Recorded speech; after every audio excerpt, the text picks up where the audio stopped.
Universidad Nacional Autónoma de México. Módulo 614. Metodología 2. El método científico y la evaluación psicológica.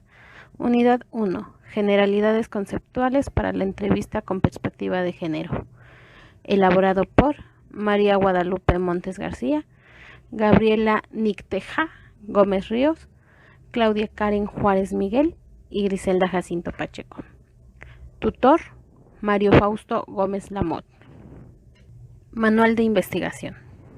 El género como categoría social es una de las contribuciones teóricas más significativas. A comienzos del siglo XXI ha conseguido un reconocimiento generalizado. Barbera Heredia y Cala Carrillo, al exponer la perspectiva de género en psicología, indican el papel que ejercen las creencias en la psique. El presente trabajo tiene como objetivo identificar los fundamentos de la entrevista conductual con perspectiva de género. Primeramente definimos el concepto de género y posteriormente se describe su relación con la metodología utilizada en un proceso de investigación. Delgado Ballesteros, en su artículo Metodología de la investigación con perspectiva de género, indica que se entiende por condición de género la situación referencial que viven hombres y mujeres debido a patrones institucionalizados en la cultura. Es decir, la sociedad utiliza diferentes categorías para definir un hombre o una mujer. Sin embargo, la mayoría de las veces estas categorías van acompañadas de situaciones discriminatorias, subordinación, sexismo, afectando negativamente a las mujeres.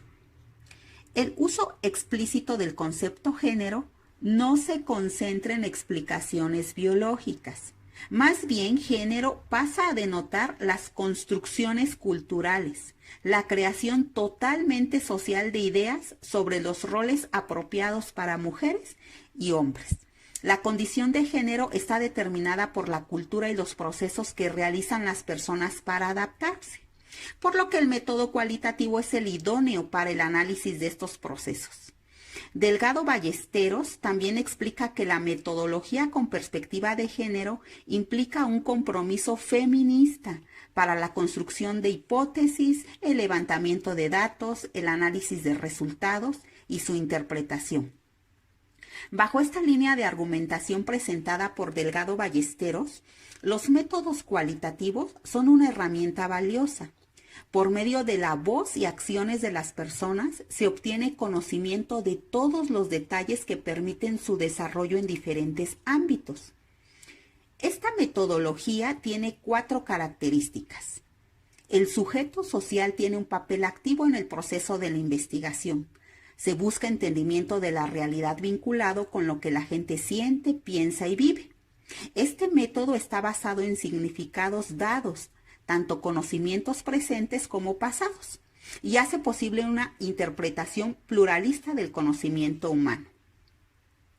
Por otro lado, Barbera Heredia y Cala Carrillo, en su artículo Perspectiva de género en la psicología académica española, explican que el concepto género se convierte en acción y se desarrolla a través de las prácticas. De ahí que la acción de género integra por lo menos 3 niveles de análisis: el sociocultural, interactiva e individual, dejando claro que el género se concibe como algo que las personas hacen en lugar de ser considerado una propiedad de los individuos.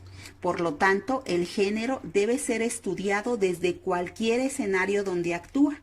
No es algo estático, es algo dinámico que se construye día con día. En el siguiente apartado, género y conocimiento, se destaca la importancia de la evolución del estudio de la perspectiva de género.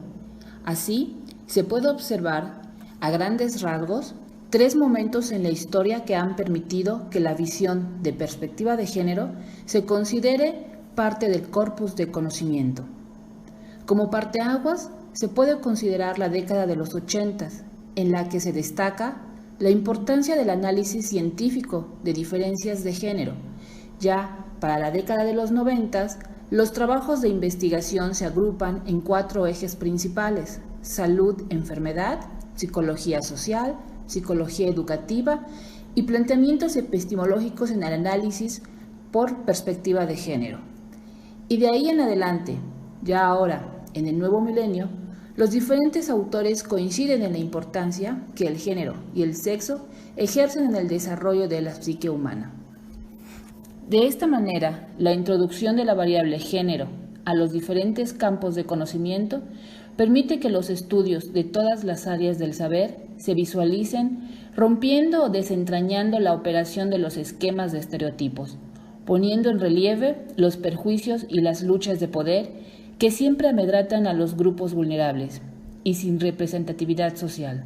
Así, el estudio y la incorporación de la perspectiva de género a la ciencia es crucial para generar nuevos conocimientos con esta visión de los otros.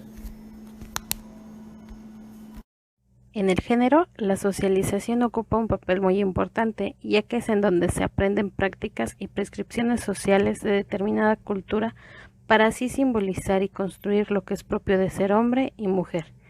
Según Lamas 1996, el género se refiere al conjunto de prácticas, creencias, representaciones y prescripciones sociales que surgen entre los integrantes de un grupo humano en función de una simbolización de la diferencia anatómica entre hombres y mujeres.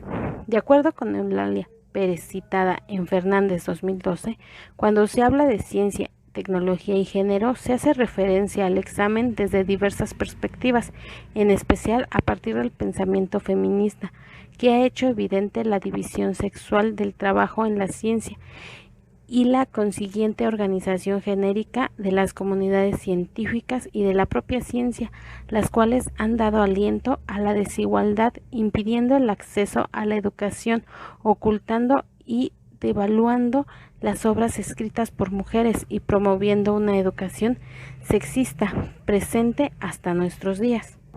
En este sentido, el desarrollo de la ciencia ha partido de los siguientes acontecimientos. Las universidades nacieron como instituciones masculinas. Durante la Edad Media, la exclusión de las mujeres de ese ámbito era porque se creía que era una medida para la conservación de la pureza. En la Universidad de México se impartían medicina y leyes para otorgar grados a los hombres que desempeñaron grandes cargos. Hasta el siglo XIX, cuando una cantidad crítica de mujeres exigió su ingreso a las universidades europeas. En Francia, Julie Davies fue la primera mujer que aprobó el examen de licenciatura y consiguió título hasta 1861, debido a la mediación personal de la emperatriz Eugenia.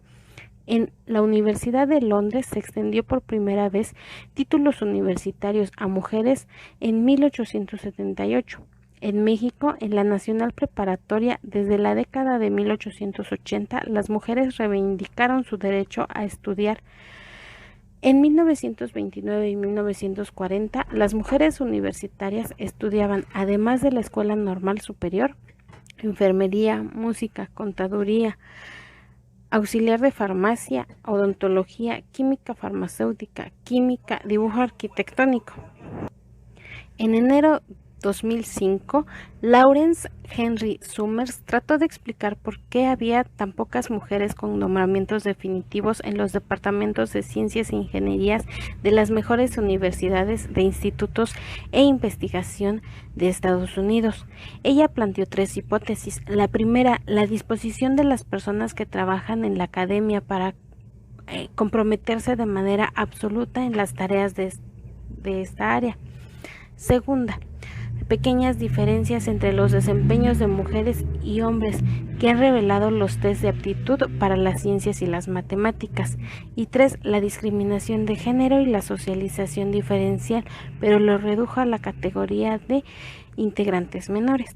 Hombres y mujeres crean ciencia y tecnología en virtud de contextos sociales, políticos, históricos, interés de género y de poder determinados. Existen diferentes formas de ver y acercarse a la realidad. Una de ellas se ha denominado feminista y también denominado método no sexista o no endocéntrico.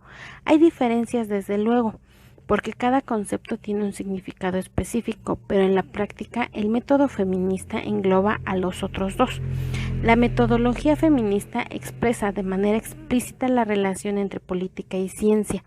De acuerdo con Elie de Gortari, citado en Vetra 2012, toda investigación está integrada obligatoriamente por tres fases que conforman un único método general u orden de procedimiento lógico para obtener un conocimiento nuevo. Fase investigadora, fase de sistematización y fase explosiva. Entrevistas, el uso de alguna de estas dependerá del propósito de la investigación. Entrevista no estructurada o abierta, es libre, abierta o como la nombró Naum 1968, entrevista profunda, porque a través de ella es factible nombrar aquello que posiblemente no se considere poseer o conocer. Velázquez y Mireles, página 19, 2008. También valorada como una herramienta cualitativa, como un mecanismo idóneo para la investigación del intercambio de comunicación entre dos personas, entrevistada y entrevistadora, y se pueden dilucidar las pautas que caracterizan el vivir de las y los individuos, cómo experimentan sus sentimientos, aspiraciones, perturbaciones, dificultades o conflictos en aquellas situaciones que consideren valiosas o importantes en su devenir. Tipos de entrevista.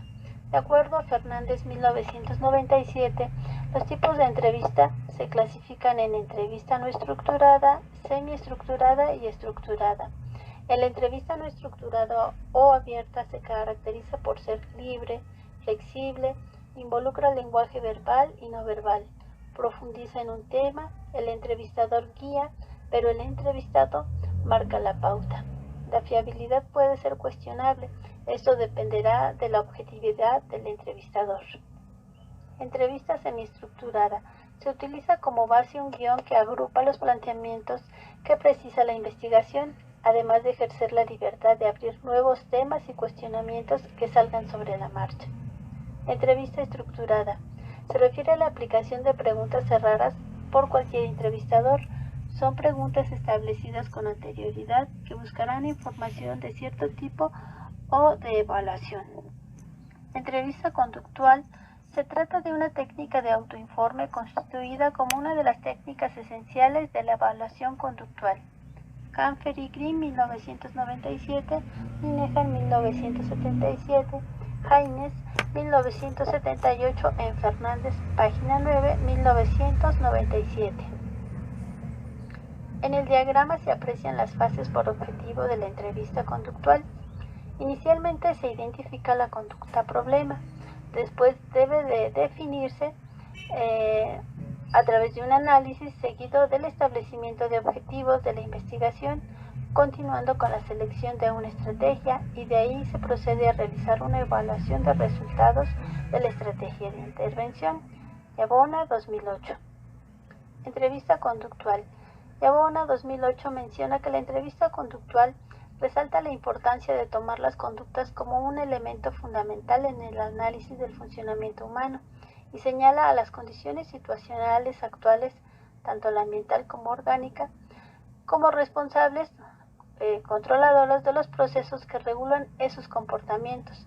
Asimismo, es importante en la adquisición-regulación del comportamiento en el aprendizaje y sin dejar de lado otros de origen experimental. Página 104, 105, 2008. Y para concluir, nos gustaría denotar que las tensiones históricas de observar la realidad bajo una sola cara del prisma cada vez es menos, aunque la mayoría del conocimiento se sigue expresando bajo la mirada androcéntrica, el empuje del conocimiento y la práctica científica hacia una mirada de género va en aumento. La investigación feminista, hasta ahora postulada como el medio para generar estas otras visiones, permite poner en visibilidad los constructos, fenómenos, teorías, modelos, etc., bajo las variables que afectan a cada persona o fenómeno de acuerdo al conocimiento de su realidad. En este sentido, el estudio e indagación de esta realidad bajo una metodología de los otros, en una postura cara a cara, no sexista ni androcéntrica, es crucial para el entendimiento y aceptación de estas realidades legítimamente no vistas. Y algunos conceptos que no debes olvidar son género.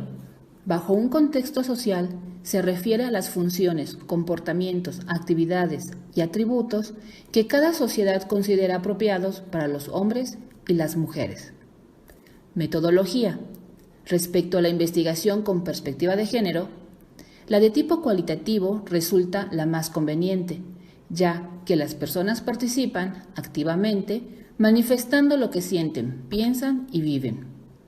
Este dúo, género y conocimiento, se refiere a la presencia del enfoque de género en las diferentes disciplinas curriculares, permitiendo un afianzamiento del concepto, integrando el concepto sexo-género en el estudio del comportamiento humano. De ahí que el concepto pueda analizarse integrando 3 perspectivas, a decir, sociocultural, interactiva e individual. Y por último, la entrevista. Esta es una herramienta de gran utilidad dentro de los métodos de investigación cualitativa. Mediante el intercambio de comunicación se obtiene información de primera mano para el entendimiento de la condición de género y los fenómenos que se requieran estudiar. Esto es todo y esperamos que esta presentación te sirva mucho para profundizar en estos temas de género, conocimiento y metodología.